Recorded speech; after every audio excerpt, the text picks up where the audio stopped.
Muy buenas tardes, ya casi noches, bienvenidos a un nuevo programa de El Ciudadano. Hoy, como siempre, tenemos una conversación bastante interesante. Vamos a hablar de un cantón que destaca por cosas muy positivas. Vamos a hablar de retos también, vamos a hablar de Acosta. Y para eso está con nosotros el señor Norman Eduardo Hidalgo Gamboa. Él fue alcalde de este cantón de Acosta del 2016 al 2024, un periodo de 8 años. Don Norman, bienvenido. Buenas tardes, muchas gracias. Bueno, para terminar de presentarle, don Norman, contarle a las personas también que usted tuvo un paso por la Asamblea Legislativa, donde estuvo un periodo de 2 años. Uno de esos estuvo como jefe de despacho de la vicepresidencia del directorio legislativo. También laboró en algún momento como gerente de Copiacosta y también fue regidor en la municipalidad en el periodo del 2006 al 2010. Y también destaca por haber sido propietario de varios negocios en Acosta. Cursa actualmente el periodo final de la carrera de Planificación Económica y Promoción Social en la Universidad Nacional La UNA. Gracias por estar con nosotros. Ahora sí, don Norman, bienvenido. No, gracias a ustedes más bien por la invitación. Es un agrado estar acá y poder compartir con toda la gente de la zona de Los Santos y la región Caraires. Don Norman, vamos a empezar a conversar, y es que ya tiene más de 20 días de haber dejado el puesto que ocupó por 8 años, y yo quiero que empecemos con una autocrítica, que empiece usted con una autocrítica, que nos cuente si sale satisfecho con la labor que realizó en este periodo en el cantón de Acosta. Sí, yo más que satisfecho salgo agradecido porque la gente siempre nos acompañó, no solo en los procesos electorales, como nunca antes había sucedido en el cantón, ¿verdad?, con datos históricos, sino que nos acompañó durante la gestión, ¿verdad? Siempre supimos que la gente estaba cerca de nosotros o que el gobierno local estaba cerca de la gente, y creo que eso ayudó mucho a que en 8 años se sacaran cosas que históricamente durante mucho tiempo o décadas no se habían podido hacer. Norman, precisamente fueron 8 años. Dentro de ese periodo le tocaron 2 eventos importantes. En el 2017 tenía apenas 1 año de gestión, la tormenta Ney, que fue bastante devastadora para este cantón de Acosta, y en el 2020 los efectos del COVID. Un poco cuéntenos en estos 2 periodos esos principales retos que vivieron. Sí, para no omitirte la respuesta, ¿verdad?, de la autocrítica y relacionarlo con estos 2 eventos que acabas de decir. Siendo autocrítico, ¿verdad? Creo que hubiésemos querido hacer más en el tema de reactivación económica, ¿verdad?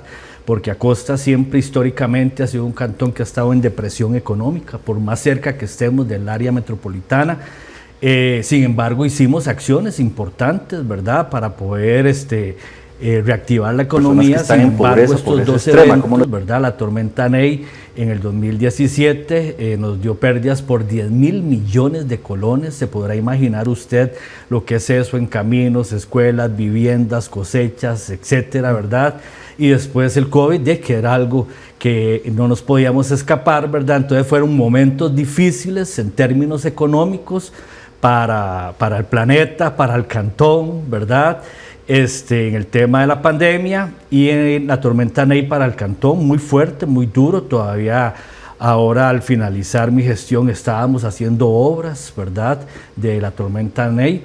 Entonces creo que eso, la parte de la reactivación económica, y por eso es que nuestro mensaje de salida en términos políticos es de que tenemos que incentivar el turismo rural, ¿verdad? Esas fincas que están en desuso o que ya van siendo abandonadas y que la gente joven no quiere tomar, no porque no le guste la agricultura, sino porque la agricultura en pequeña escala no es rentable. Entonces, que esas fincas se puedan diversificar y poder recibir turismo rural y seguir, por supuesto, viviendo y haciendo agricultura, ¿verdad? Somos un cantón de vocación meramente agrícola. No me puedo imaginar Acosta sin la cosecha del café, sin los cítricos. Imagínense que solo los cítricos al año. Son 5.000 millones de colones dando vueltas entre la economía local, que beneficia a unas 2.000 a 3.000 personas de forma directa e indirecta, con una cosecha de casi 20 millones de kilos de cítricos, ¿verdad? Entonces hay que seguir apuntando a la agricultura, pero diversificando ese uso de las fincas. No somos una zona para grandes industrias, ¿verdad? Por la orografía, también por los caminos, por más buena red de caminos que tengamos de conectividad, los caminos son muy difíciles para transportar cosas. A eso iba también, porque alguien podría decir cómo es posible que haya sido un tema complejo en Acosta estando tan cerca de San José, ¿verdad? ¿Cómo podemos explicarle a las personas que no es tan sencillo como parece, pese a esa cercanía? Bueno, porque precisamente Acosta, por su orografía, no permite una serie de actividades, ¿verdad? Imagínense que esto que les contaba de los cítricos, Acosta mide 342 kilómetros y esa cantidad de cítricos se produce en apenas 15, 17 kilómetros cuadrados, ¿verdad?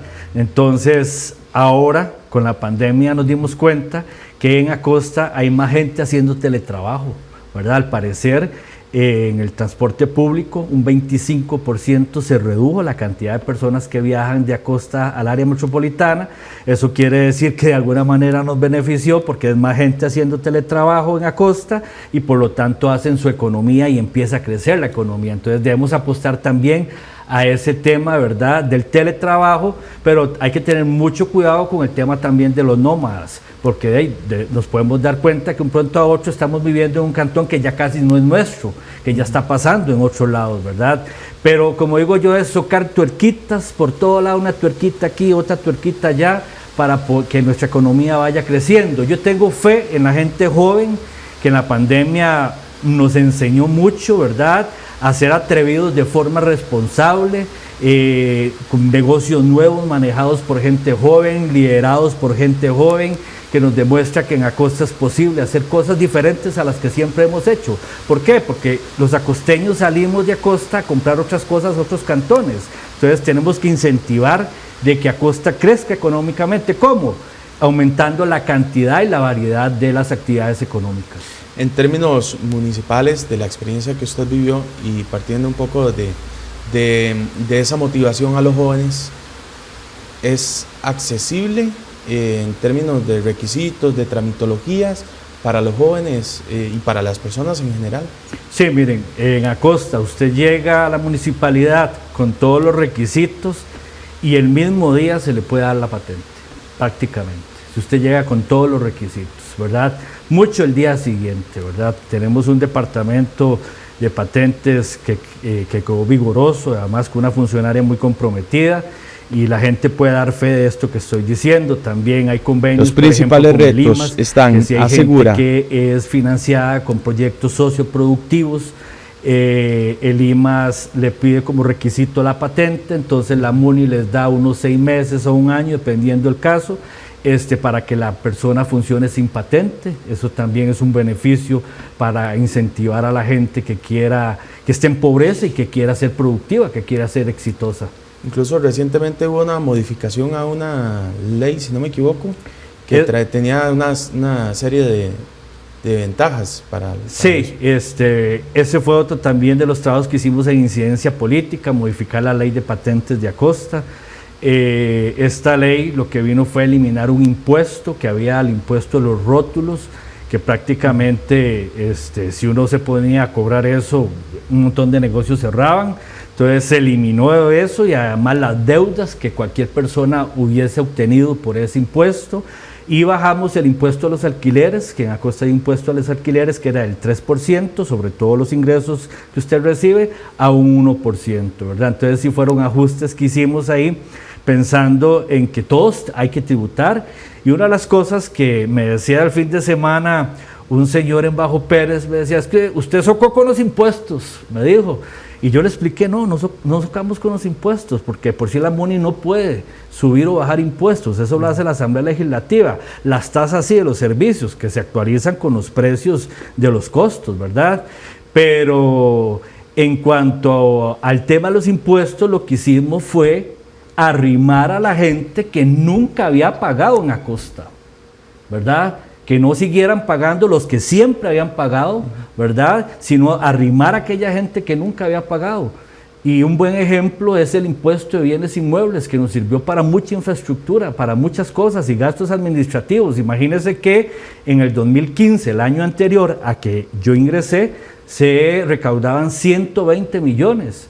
Y ahora, al final del periodo, casi recogemos 250 millones de colones.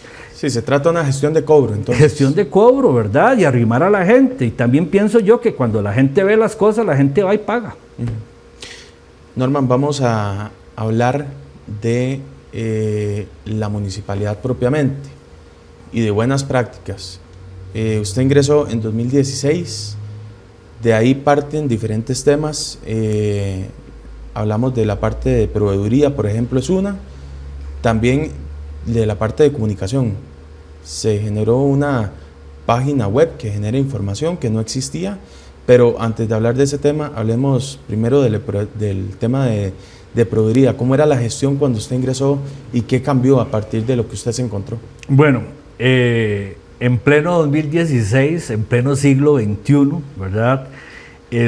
Una municipalidad con un presupuesto que cerramos nosotros de 3.000 millones, un poco más. Cuando llegábamos era casi 2.000 millones de colones, por más de 100 años sin un departamento de proveeduría. Una institución pública, un gobierno local sin departamento de proveeduría.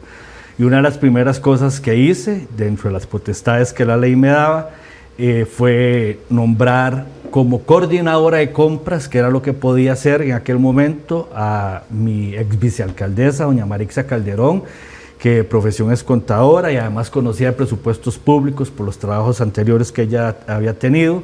Y entonces la nombré de coordinadora para empezar a organizar el tema de las compras en un gobierno local, ¿verdad? Después, ya al tiempo, pudimos nombrar la plaza de proveedor municipal, ¿verdad? Entonces, ahora hay un departamento de proveeduría de la municipalidad. Imagínense que nosotros en estos 8 años realizamos 930 contrataciones, casi 1.000 contrataciones. Yo no me imagino haber hecho esas contrataciones y esa cantidad de plata que se contrató sin un departamento de proveeduría. Por dicha lo hicimos, primero porque estábamos seguros de que eso era una prioridad para el cantón, por un tema de transparencia, por un tema de orden, ¿verdad? Toda la municipalidad tuvo que aprender, ¿verdad?, a que cada departamento es una unidad ejecutora. Después se vino el tema de SICOP, por dicha ya teníamos al proveedor municipal, que también fue todo un tema cultural en la administración pública de este país y de transparencia. En este momento la gente se puede meter a la página web de la MUNI y ver todas las compras que en este momento la MUNI está realizando. Y además estamos relativamente estrenando una nueva ley de contratación pública que también generó muchos cambios en toda la administración pública del país, y también no solo el proveedor aprendió, sino todos los departamentos a cómo hacer seguir el proceso. Un inicio, ¿verdad?, de una contratación que es extensísimo, las justificaciones. Hay contrataciones que hasta hablan de planes de comunicación para la comunidad, etcétera. Entonces, creo que es parte del legado que nosotros dejamos, ¿verdad?, de dejar una municipalidad, un gobierno local ordenado y transparente en sus compras. Junto con eso, hubo otro tema que tiene que ver con el aumento del personal de la municipalidad, ¿verdad? Cubriendo puestos que ustedes consideraron importantes en ese momento. Claro. Mire, en la parte operativa y en la parte administrativa, más en la parte operativa de servicios, pero en la parte administrativa le puedo contar que, por ejemplo, habían plazas a medio tiempo. Patentes estaba a medio tiempo, ahora a tiempo completo. Cobros estaba a medio tiempo, ahora está a tiempo completo. La oficina de las mujeres estaba a un cuarto de tiempo, ahora está a tiempo completo, que tiene un trabajo increíble a nivel de acción social. De la parte administrativa, que recuerde puestos relevantes, y en la parte de servicios, la parte operativa, el tema del crecimiento del servicio de recolección de residuos, ¿verdad? Que ya estamos en todo el cantón, estamos en un 95% de cobertura de todo el cantón, ¿verdad? Entonces, cuando yo llegué éramos alrededor de unos 50 funcionarios, ahorita pueden haber unos 90 funcionarios, ¿verdad? Entonces fue un crecimiento importante que nos ayudó ¿a qué? A mejorar los servicios. Porque ¿cómo podemos explicarle a alguien que pueda decir a más funcionarios, mayor gasto? Sí, pero ahí es donde viene la responsabilidad de a dónde hacerlo, ¿verdad? En la parte administrativa, si uno revisa los gastos durante los 8 años de la parte administrativa, que es el programa 1, y prácticamente se mantuvieron, a pesar de hacer estos aumentos en estas plazas que son de profesionales, que además tienen regímenes de prohibición o dedicación exclusiva, ¿verdad? Pero también en la parte de servicios, o sea, la Municipalidad de Acosta tiene uno de los mejores servicios de residuos que hay en el país. O sea, cuántas veces al año se queda la gente sin el servicio de basura, ¿verdad? Y estando ya en todos los 5 distritos, ¿verdad? Y después también la otra parte donde aumentamos mucho fue en la parte de caminos, por supuesto, un cantón con una red vial de 437 kilómetros de caminos, con 316 caminos, y después con la orografía que tenemos, ¿verdad? Creo que, digamos, donde aumentamos personal era porque era justo y necesario hacerlo. Okay. Don Norman, también junto con ese tema viene controles internos, ¿verdad? Sí. A mayor personal también, sí. Mayor control interno. Sí. Usted me decía, me contaba antes de iniciar, que me pareció muy interesante, me llamó mucho la atención, que se empezó a implementar un tema del control, por ejemplo, del uso de los vehículos, del tema de los gastos también en cuanto a combustible, por ejemplo, que finalmente eso se transforma en transparencia. Sí, claro, son cositas que tal vez para la gente no son muy significativas, pero cuando usted maneja una institución pública, la plata es sagrada ahí, ¿verdad? La plata del pueblo, entonces cualquier control, por mínimo que sea, cae muy bien. Y una de las cosas que hicimos, por ejemplo, que todos los vehículos de la municipalidad tienen GPS, entonces sabemos dónde están, si se detuvo, si el funcionario excedió la velocidad, sobre todo en camiones, ¿verdad? Se le puede llamar a la atención, de hecho que estando yo se hizo, me acuerdo un caso. Después se usan ahora tarjetas para el combustible, como lo hace el MAC, Fuerza Pública, o sea, no hay paquete, ¿verdad? Y otra de las cosas que nomás llegando en el 2016 fue que se prohibió que las comunidades le pagaran a los funcionarios plata en mano las horas extras los sábados, o que las comunidades tuvieran que aportar plata en mano para el combustible de la maquinaria. Esas malas prácticas se acabaron entrando nosotros y a partir de ahí es que generamos otras formas de alianzas y convenios para transparentar todos estos aportes de la gente por medio de convenios comunales. Ahí quedaba que ponía la gente, si la gente ponía material, cuánto era el material, la MUNI nunca tocó plata, la gente se encargaba directamente con los proveedores, ¿verdad? Las asociaciones principalmente, y nosotros simplemente una coordinación, ¿verdad? Por medio de un convenio por escrito. Que precisamente, muy rápido, me llamaba también la atención que había un especial interés por la búsqueda de convenios. Esto era una manera de reconocer, por ejemplo, la necesidad de estas otras partes para poder ejecutar las cosas en el Cantón de Acosta. Mire, fuimos un gobierno local, una alcaldía muy insistente en salir a buscar cooperación. Tuvimos mucha ayuda de la academia, ¿verdad?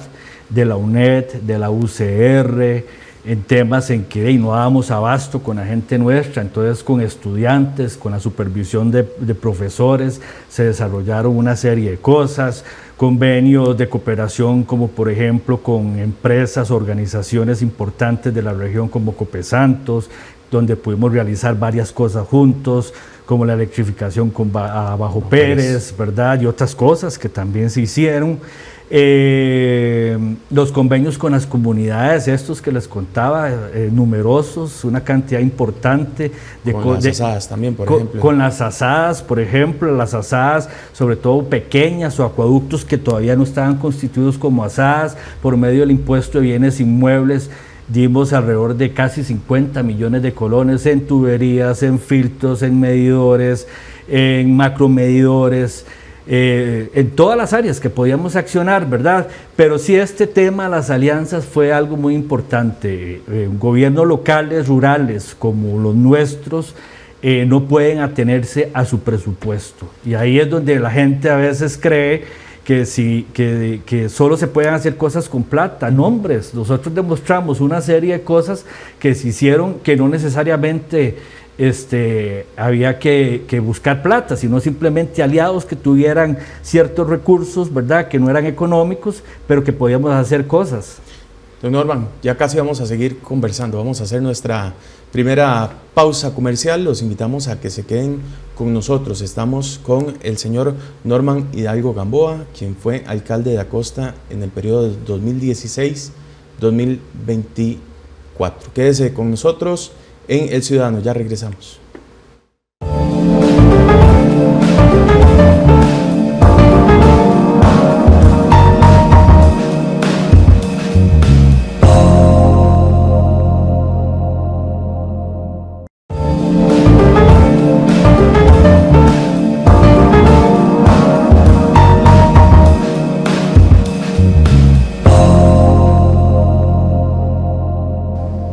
Gracias por continuar en este programa de El Ciudadano. Estamos con Norman Hidalgo. Norman, vamos a hablar ahora de un tema que hemos escuchado bastante. Hay un reclamo que podría decirse que es general o no, que se dice que en Acosta, para muchas personas, solamente es San Ignacio. En su gestión, ¿usted evalúa que fue así o no?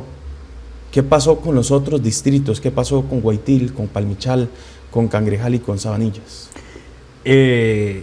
Yo me uno a ese reclamo histórico de la gente, y por eso en nuestra gestión, los 8 años, nos salimos de esas 3 cuadras de San Ignacio. Y siempre lo decía, ¿verdad? Que siempre que hacíamos análisis de Acosta, lo hacíamos de esas 3 cuadras y medias que hay ahí. Y yo crecí ahí, en ese centro, ¿verdad? Y así siempre lo vi, pero también tengo raíces maternas, cangrejaleñas, que también me dieron esa visión, ¿verdad?, de lo que es el cantón, ¿verdad? Y creo que más bien en algunos momentos me hacían reclamos, que yo jalaba para algunos distritos, nada más, ¿verdad? Y no, vieras que realmente creo que fuimos responsables en ese sentido, ¿verdad?, de no hacer solo inversión en San Ignacio, sino acordarnos de los distritos, ¿verdad? Y hay buenos ejemplos, Era ¿verdad? lo que le iba a decir, podemos mencionar algunos claro, ejemplos. hay buenos ejemplos. Mire, en términos de asfaltados, o sea, si usted revisa, hicimos asfaltados en todos los distritos. En todos los distritos hicimos asfaltados, especialmente en los caminos principales. El camino de Guaitil, si la gente se acuerda cómo era ese camino hace 8 años y todo lo que se ha logrado asfaltar, llegando ya hasta el puro centro, ¿verdad? Reconociendo que habían cosas ya hechas, más unos recarpeteos, por ejemplo, el reciente recarpeteo que iniciamos desde la Pizza ahí, diagonal a la Casa Cural, a seguir a Turrujal también. Entonces, después el de Agua Blanca, el recarpeteo de Agua Blanca, y después todo lo que se asfaltó desde Agua Blanca hasta Bajos de Jorco, ¿verdad?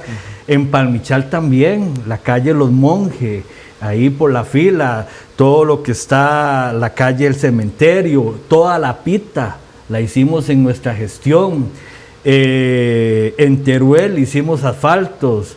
En Vijagual ahorita viene un asfalto, que en Vijagual casi no hay caminos municipales. Y en cuestión de puentes, estamos dejando plata para el puente de Zoncuano, estamos ya en ejecución de contrato del puente de forma conjunta, que sí, inicialmente fue bajo un convenio, en Bajo Bermúdez, que es de Guaitil, a Bajo Bahía, que es de Puriscal, ¿verdad? Entonces yo creo que, o sea, que en cuanto a infraestructura vial, no nos centralizamos en Acosta.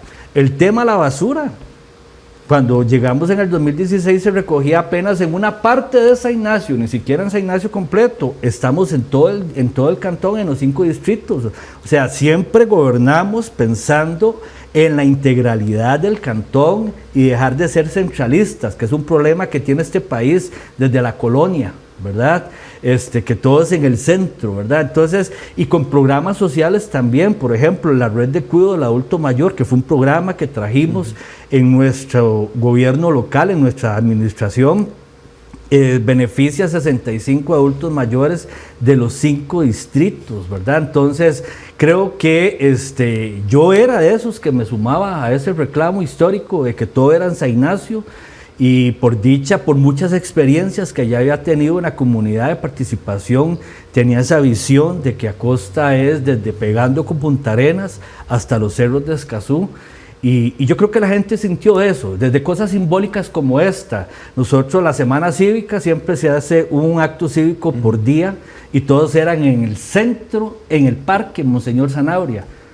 Y desde que llegamos nosotros, que le agradezco mucho a todos los maestros y maestras que se apuntaron, y otras instituciones también que se apuntaron con nosotros, hacíamos un acto cívico por día en un distrito diferente y en una comunidad diferente todos los años, ¿verdad? Entonces, desde ahí, ¿verdad? Desde cosas simbólicas como este tipo de celebraciones, damos un mensaje de que Acosta no es solo esas 3 cuadras y medias del centro de San Ignacio. Y entiendo que hubo un acercamiento también con las diferentes asociaciones de desarrollo.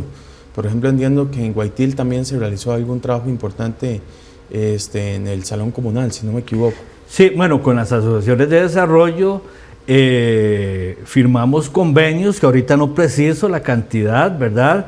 Pero firmamos convenios comunales para hacer caminos, asfaltos pequeñitos, ¿verdad? Una cantidad importante.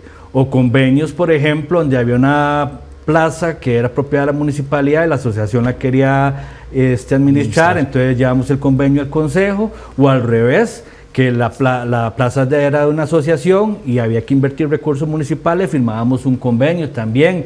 Después los presupuestos participativos, que son las mismas asociaciones, la misma gente, escogiendo en su propia comunidad en qué invertir los recursos que ya pagaron, ¿verdad? Y todo esto se hacía a través de las postulaciones de las asociaciones de desarrollo. Las asociaciones de desarrollo fueron nuestro mejor aliado. Y Dios guarde, en Acosta no existieran las asociaciones de desarrollo. No solo ahora estos 8 años, sino de forma histórica, ¿verdad? La participación ciudadana en Acosta es muy relevante, ¿verdad? Y creo que es lo que nos ha sostenido de ser un pueblo fuerte, valiente, que a pesar de las adversidades, esa organización comunal que a veces nos preocupa porque no vemos gente joven integrándose. Y hay otra cosa, que las mujeres en Acosta aportan mucho y muchas veces ese trabajo se invisibiliza. Una vez nos pasó, no voy a decir en qué distrito, que las mujeres fueron las que montaron el proyecto, el presupuesto participativos, y los carajos fueron los que fueron a exponerlo, ¿verdad? Entonces uno decía, ay, ¿cómo es esto? ¿Verdad? Entonces fueron cosas que también hicimos aportes ahí, de ir enderezando ciertas cosas en ese sentido. Uno de los mayores retos, porque lo habíamos conversado en otro momento y también sé que el actual gobierno local lo reconoce, es el tema de la generación de empleo, pero también junto a la generación de empleo de emprendedores, ¿verdad? Y hay un trabajo que se realiza desde la oficina de la mujer. Ese es un ejemplo de los que usted me decía que pasó de un medio tiempo a un tiempo completo, pero con una justificación. Sí, bueno, era un cuarto de tiempo, después lo subimos a medio tiempo y después a tiempo completo. Y esta parte de emprendimiento es un trabajo conjunto de la Oficina de las Mujeres con el Departamento de Patentes, ¿verdad? Donde realizábamos ferias de emprendimiento. La Oficina de las Mujeres o el gobierno local es una oficina satelital del Centro Empresarial de Lina, de desamparados en Acosta. Entonces se hacen cursos, no es porque Lina dijo, para Acosta vamos a dar estos cursos este año y ya, no, sino que la Oficina de la Mujer hace todo un trabajo previo el año anterior, de qué está requiriendo la gente capacitarse, y a través de estos dos departamentos se hacen convocatorias. Y por ejemplo en pandemia se usó mucho mucha capacitación virtual, ¿verdad? Eso ayudó mucho. En la parte de empleabilidad, somos operadores de la Agencia Nacional de Empleo, que lo primero se llamó Busco Empleo, donde también con la Universidad de Costa Rica se hizo un trabajo interesante, como a 700 y resto currículums, y una de las cosas que notamos es que la gente, por más títulos que tuviera o mayor capacidades, no se preparaba bien para la entrevista. Entonces también se dieron capacitaciones para que la gente sepa preparar su currículum, sepa prepararse para una entrevista. O sea, nos metimos en cosas que históricamente una municipalidad rural no se mete, ¿verdad? Y eso es por mera voluntad política, ¿verdad? Porque igual nos pasaba con el tema de, hablando de voluntad política, de por ejemplo la maquinaria de caminos, ¿verdad? Que a eso es a donde iba, perdón que lo interrumpa. Y quiero que hablemos del tema de las vías. Ahora hablábamos de que Acosta es muy reconocido por la complejidad de la topografía, que usted me corrigió, que es orografía. Orografía. Lo correcto, ¿verdad? Por esos caminos tan empinados que a veces son de difícil acceso. Cuéntanos un poco cómo fue el trabajo que se realizó en las comunidades, porque hay una inversión que se ha realizado en cuanto a asfaltado, pero también en cuanto a ruta de lastre, y junto a eso, la inversión de algún equipo. Sí, bueno, en mantenimiento rutinario de lastre, en estos 8 años se hizo una inversión de más de 5.000 millones de colones. Perdón, ¿alcanza el presupuesto de un año? No. Para cubrir todas las rutas que hay que cubrir, por ejemplo, en Acosta. No, nosotros, vamos a ver, si una de las cosas que yo por lo menos me propuse fue dejar una unidad técnica de gestión vial fortalecida. Tenemos funcionarios súper comprometidos, ¿verdad? En toda la municipalidad, pero ese departamento que da mucho trabajo, es prácticamente la mitad del presupuesto, y el personal de la municipalidad muy comprometidos. Una de las cosas que nosotros hicimos fue querer dejar bien fortalecida la municipalidad en ese sentido. Contrario a gente que tal vez con pensamientos liberales lo que quieren es reducir las instituciones, ¿verdad? Y todo es contratado, como lo hace CONAVI. CONAVI no hace nada si no es por medio de una contratación, ¿verdad? Pues un cantón como el nuestro, con las características, darle todo a contrataciones es difícil, ¿verdad? Primero, el compromiso de nuestros funcionarios, que tiene que tener la disponibilidad inmediata si hay una emergencia, conocen bien nuestros caminos. Y una de las cosas que hicimos fue hacer una inversión en maquinaria de casi 900 millones de colones. Y eso fue posible porque tomamos decisiones políticas, que por ejemplo contratar una plaza a medio tiempo de un profesional en geología, ir a las comunidades, negociar con las comunidades, que aprovecho para agradecerle a todas las personas que donaron material durante estos 8 años y que sé que lo van a seguir haciendo. Entonces este profesional en geología saca todos los permisos, no mete a la persona propietaria en problemas, ni a la municipalidad ni a los funcionarios, ¿verdad? Y eso prácticamente fue como un ahorro del 85% del lastre que comprábamos a 5.000 colones el metro cúbico, más el acarreo desde el único tajo que tenemos, que es ahí en Jorco, a cualquier punto del cantón, ¿verdad? Entonces ese ahorro nos permitió comprar vagonetas, bajo, compactadoras, camiones, pick-up, motocicletas, en fin, niveladoras, ¿verdad? Eso nos permitió dejar una unidad técnica más fortalecida. Como también yo hubiera dicho, no, toda esa plata, esos casi 1.000 millones que vayan en asfalto para que darle bien a la gente, y no. O sea, queríamos también dejarle a nuestros funcionarios maquinarias que valieran la pena. Cuando yo llegué en el 2016, 2 D21 que habían, andaban sin revisión técnica para arriba y para abajo los funcionarios. Norman, sobre este tema, propiamente de las rutas, de las vías, hay uno que es muy importante y que ha sido de varios años, y es la ruta 301, Sí. que conecta desde Desamparados, 4 distritos de Acosta y que termina en Parrita, ¿verdad? Así es. ¿Cómo ha sido la lucha con esa ruta que actualmente todavía está en espera de un avance importante, pero Sí. se ha hecho otro que también ha sido importante? Sí, vamos a ver. ¿Cómo fue su lucha en su gestión como Sí, alcalde? no, rápidamente, porque hay que decir las cosas como son. La ruta 301 siempre ha sido una promesa de todos los partidos políticos. Todos, cuando digo todos, son todos. Ninguno se queda por fuera. ¿Ok? En un momento hubo una decisión política, ¿verdad?, de asfaltar desde San Luis hasta Parrita esa ruta, ¿verdad? Y la decisión políticamente estaba tomada. Desgraciadamente cayeron los contratos de Cochinilla y uno de esos contratos era ese.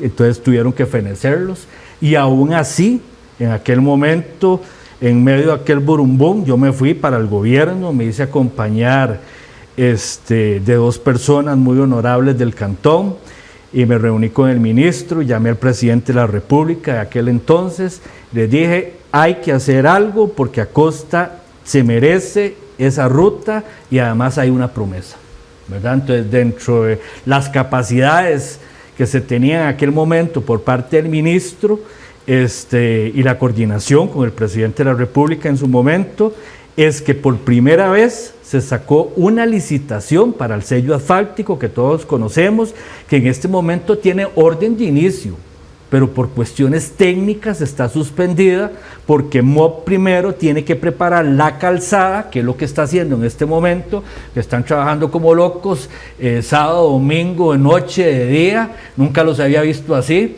pero es porque la empresa tiene que arrancar en junio, ya, a huevo, ¿verdad? Tiene que arrancar, pero ya es la primera vez que va a haber un contrato. Una vez dicho eso y aclarado eso, tengo que reconocer la lucha comunal histórica que ha existido en esto. Cuando yo llegué en el 2016 existía ya un comité de la ruta 301 que venía trabajando, y de las primeras ideas era que era como un proyecto nuevo para incluirlo en mi plan. Entonces eso significaba expropiaciones, que tengo que reconocerle a un exalcalde, Ronald Durán, que en su momento hizo un trabajo importante al inicio, un resbalón de expropiaciones, pero esa no era la solución, porque imagínense cuándo íbamos a expropiar desde San Luis hasta Parrita, sabiendo que hay otras prioridades país, ¿verdad? Entonces ahí fue donde este comité junto con la alcaldía se convenció de que la idea era ir preparando la carretera con una serie de inversiones que se han hecho que son millonarias, ¿verdad? Que son cosas que tal vez se nos olvidan o no vemos: muros anclados, muros de gaviones, cunetas, pasos de alcantarillas, cabezales, todo el perfilado que se puso desde San Luis hasta Vijagual, que es cuando mejor estuvo esa carretera. Nunca había estado mejor que esa vez, pero hay algo importante que hizo don Rodolfo Méndez Mata, que fue reclasificarla una vez que tuvo ese perfilado a una clasificación intermedia, podemos decirlo, de asfalto, ¿verdad? Que no es asfalto, pero que eso garantizaba a Acosta y al país que esa ruta no se le puede dar más mantenimiento en lastre, sino en asfalto. Entonces eso fue un logro histórico, y después vino ya la licitación del sello asfáltico, ¿verdad? A mí me arriaron muy duro durante los 8 años por ese tema, pero le voy a decir por qué. Porque me metí de lleno el tema, estuve con la comunidad, y el alcalde solo tampoco hubiera podido hacer nada, ¿verdad? Entonces muchas reuniones en Asamblea Legislativa, en CONAVI, anécdotas que puedo contar. Una vez hasta llegué con botas de hule embarrialado a las oficinas de CONAVI para que se dieran cuenta cómo estaba el camino, y les llevé fotos. De todo hicimos, ¿verdad? De todo hicimos, pero el logro que hasta ahorita hay es un logro cantonal, en mi gestión de acompañamiento del gobierno local junto con la comunidad y otros colectivos que también no podemos dejarlos por fuera. De forma coyuntural aparecieron colectivos que muchas veces nos reforzaban, ¿verdad?, esta lucha. Que también fue una de las rutas más afectadas con NEIT, ¿verdad? Por ejemplo, el tema de la ruta 301. Sí, Recuerdo claro. que tuvo una afectación importante. Claro. Pero el punto es, a partir de este momento, la lucha debe continuar, es su mensaje. Sí, para concluir esta lucha. Debe continuar en dos cosas. Estar vigilantes que ahora en junio arranque, se reactive la orden de inicio, que ya hay orden de inicio para ese sello asfáltico, que además lleva toda la demarcación, que llega hasta Sabanas. Esa es una. La otra es seguir apoyando al gobierno local en algo que ya dejamos negociado y que dejamos aprobado, avalado en el territorio de INDER, al que pertenece a Costa, que es la segunda etapa de Sabanas a Vijagual, que son como 2.600 millones de colones, que casi solo 900 millones es para canalización de aguas, que hay mucho problema de Sabanas para abajo.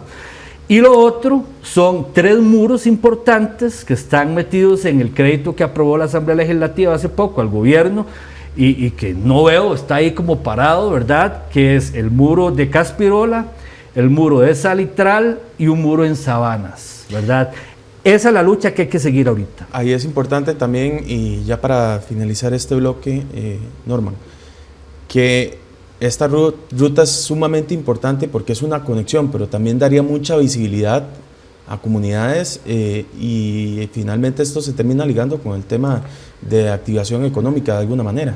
Sí, vea, este tema yo lo vengo investigando, honestamente, desde que era regidor municipal.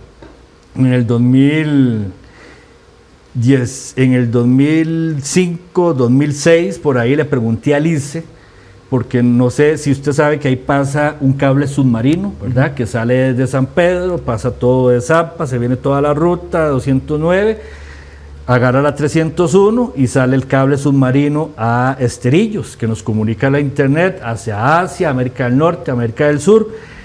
Hay una inversión multimillonaria del Estado costarricense. El ICE debiera estar ahí y muchas veces se los pedimos. En mis últimas reuniones le pedí, ustedes deben de interesarse de que esa carretera esté construida porque ahí hay una inversión país. Eso es lo primero. Lo otro es que le pregunté, ¿y por qué tiraron ese cable por ahí? ¿Por qué la ruta más cercana al Pacífico? ¿Verdad? Entonces, no solo Acosta se beneficia, no solo la región Caraire se beneficia, sino el país. Imagínense si esa ruta está construida como tiene que ser, cuánto ahorro tendría el país en combustibles, en gastos operativos y por supuesto que viene a activar la economía local, porque yo me imagino los negocios, gente saliendo a vender frutas, sus cosechas, como lo vemos en otras carreteras nacionales. Pero hay que estar encima, o sea, no hay que parar. Este ritmo que hemos traído en este tema, esta ruta, no puede parar.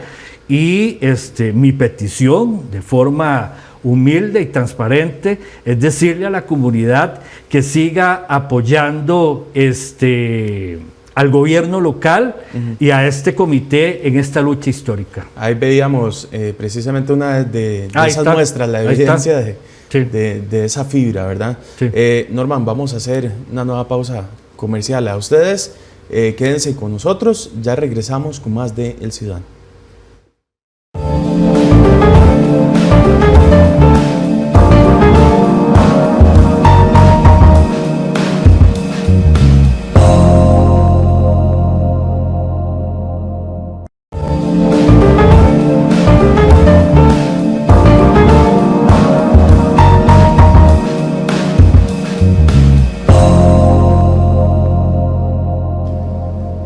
Gracias por continuar en este programa de El Ciudadano. Hoy estamos con Norman Hidalgo, quien fue alcalde de Acosta en el periodo del 2016 al 2024. Norman, hay otro tema también que ha sido importante, ha sido más relevante en los últimos meses, que es el tema del transporte público.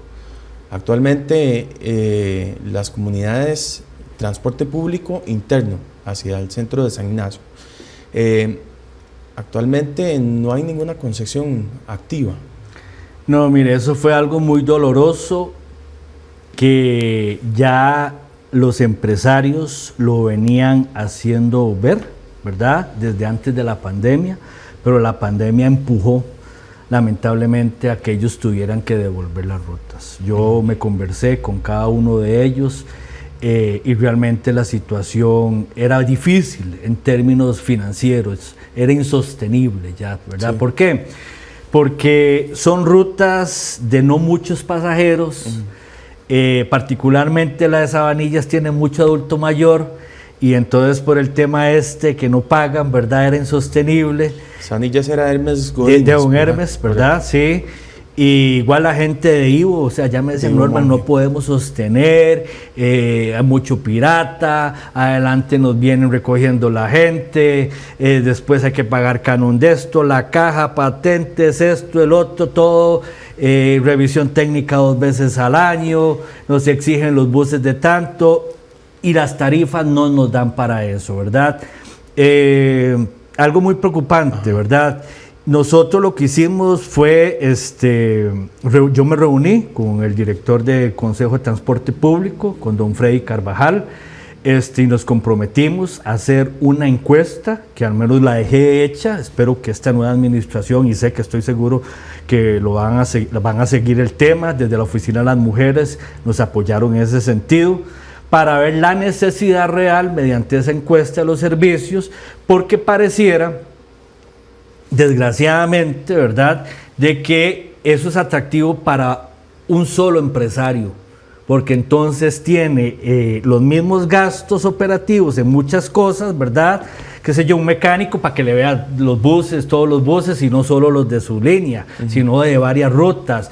Igual con el contador pasaría, gastos, ¿verdad?, que la gente no los ve, ¿verdad? Entonces, realmente esa encuesta lo que quería era visibilizar cuál es la necesidad y ver si hay algún empresario local, regional o a nivel nacional que está interesado en meterse y darle servicio. ¿Cuál es la gente que más me preocupa en esto? Por ejemplo, la gente que no tiene vehículos, por supuesto, que es gente en pobreza y sobre todo adultos mayores con el tema de las citas al hospital, a especialidades médicas, cosas de ese tipo, ¿verdad? Eso es lo que más me preocupa. Y yo esperaría que esta encuesta que se hizo se pueda llevar a Consejo de Transporte Público y conciliar en algo y poder conseguir algún empresario que esté interesado y que pronto veamos estas rutas activadas. Muy antes a todo esto y viendo la tendencia a nivel mundial y además hay que construir con el ambiente, el tema de la economía, la alcaldía había hecho una propuesta a los empresarios y al Consejo de Transporte Público de un servicio de periférica, ya entre los distritos, especialmente en San Ignacio, ¿verdad? Y Palmichal, para unir más a Palmichal en términos socioeconómicos, ¿verdad? Pero en aquel momento no tuvimos acogida, ¿verdad? Y era porque ya la situación era difícil. Pero nosotros, por lo menos yo sigo creyendo que una de las soluciones, a excepción de Sabanillas, porque es una ruta muy diferente, la solución es de hacer un servicio periférica que esté dando vuelta a Tablazo, que vaya a San Ignacio, que vaya a Chirraca, que vaya a Palmichal, que baje por La Pita, que vaya a Agua Blanca, que suba, que vaya al centro, María Auxiliadora, Turujal, San Luis, vaya a Vuelta de Jorco, salga a Tablazo, esté dando esa vuelta, ¿verdad? Creo que eso sería una buena solución y creo que se podría sostener una empresa financieramente con esa modalidad. Sí, porque recuerdo en el momento que dimos a conocer el caso, una señora que decía, lo que me gano yendo a trabajar al centro es lo que me toca invertir en el transporte para poder regresarme a la casa. Perdona, imagínate con un servicio periférica, o sea, no sé, voy a decir un monto irresponsablemente, 500 pesos, y que sepas que está pasando cada hora al frente de tu casa, o cerca de donde vivís, ¿verdad? Es diferente. Creo yo que esa es la solución. Ojalá que haya apertura hacia eso. Los esfuerzos se tienen que seguir realizando porque en todo caso es un acompañamiento, ¿verdad? Sí, la responsabilidad en términos legales de dar el transporte público, es un servicio público, es del Consejo de Transporte Público.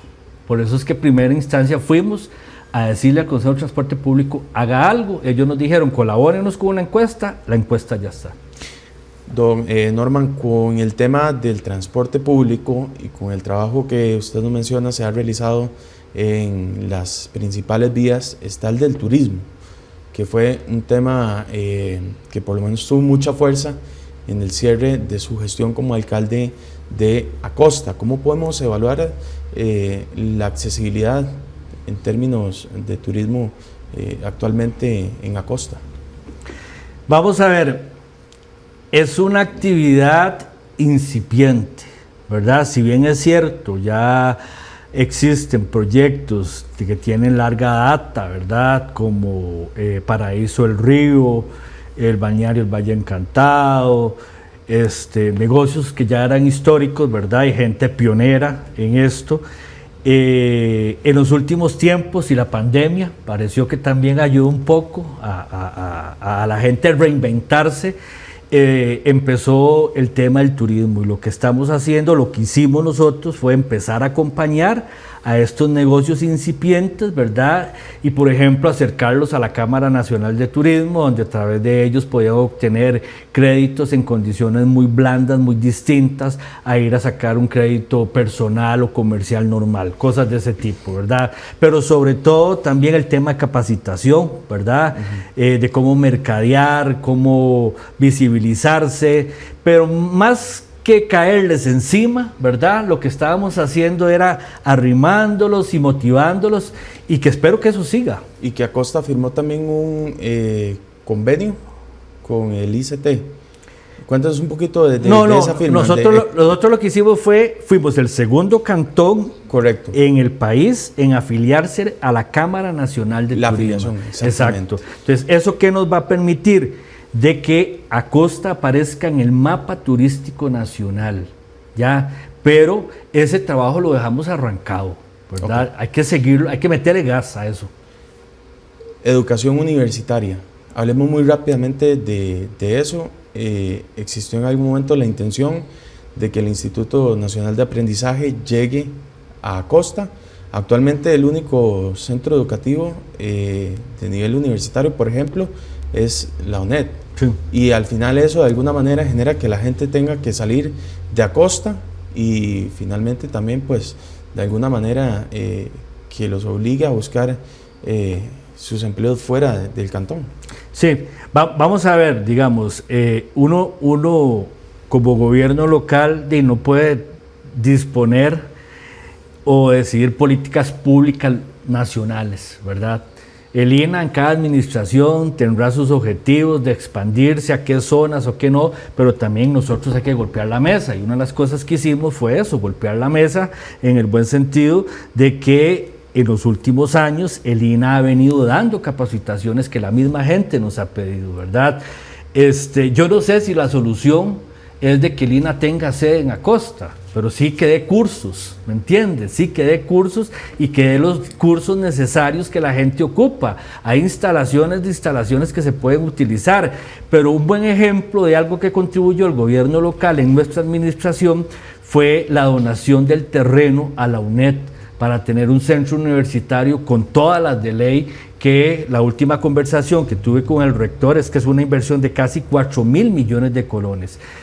Miren, ya había un consejo municipal anterior al que yo había llegado, que había tomado la intención de donar el terreno de 10.000 metros ahí en Matemonte, pero lo que menos sabían era que el terreno no estaba a nombre de la MUNI. La MUNI lo había comprado hace 18 años, ahí nos encontramos los cheques, los recibos y nunca hicieron la escritura. Nos vamos a revisar y el señor ya estaba fallecido. Ya habían hecho la mortual. Por dicha, es una familia muy onerosa, muy honorable, del cantón, y nos dieron la firma después de 18 años, ¿verdad? Y después de eso tuvimos que llevar el proyecto de ley a la Asamblea Legislativa y ya ese terreno es de la UNED. Entonces creo que ahí hay un aporte importante, un terreno que puede estar valorado unos 600 millones de colones, que ahorita va a quedar asfaltado hasta llegar ahí de lado a lado, ¿verdad? Hay otro tema que también tiene que ver con inversiones y es Acosta Activa, ¿verdad? Que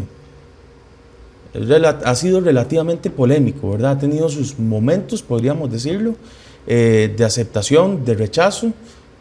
¿Cómo podemos hacer la evaluación de cómo queda el proyecto Acosta Activa, que también va a estar muy cercano a lo que va a ser el nuevo área de salud de Acosta. Sí, Acosta Activa es un proyecto necesario para el cantón y para la región.